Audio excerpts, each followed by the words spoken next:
সম্মানিত লালমোহন তজুমুদ্দিন উপজেলাবাসী, আসসালামু আলাইকুম রহমতুল্লাহ।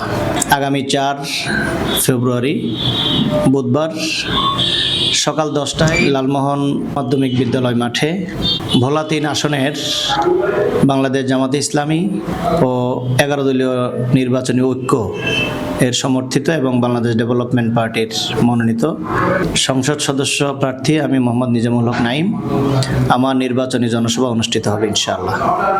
উক্ত জনসভায় আপনাদের সকলকে অংশগ্রহণ করে এই জনসভাকে সফল করার জন্য অনুরোধ করছি। উক্ত জনসভায় প্রধান অতিথি হিসেবে উপস্থিত থাকবেন বাংলাদেশ জামাত ইসলামের সম্মানিত নায়েব আমির সাবেক এমপি অধ্যাপক মোহাম্মদ মুজিবুর রহমান। বিশেষ অতিথি হিসেবে উপস্থিত থাকবেন জামাতের সম্মানিত সহকারী secretary general advocate Moazzem Hossain Helal.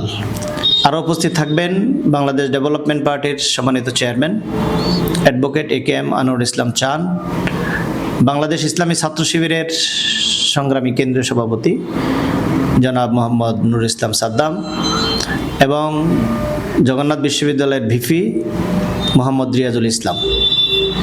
এছাড়া লালমোহন এবং তজুমুদ্দিন সহ ভোলার জামাত ইসলামী এবং 11 দলীয় নির্বাচনী ঐক্যের অন্যান্য দলের সম্মানিত নেতৃবৃন্দ উপস্থিত থাকবেন। আপনাদের সবাইকে সাদর আমন্ত্রণ জানাচ্ছি। আসসালামু আলাইকুম রহমতুল্লাহ।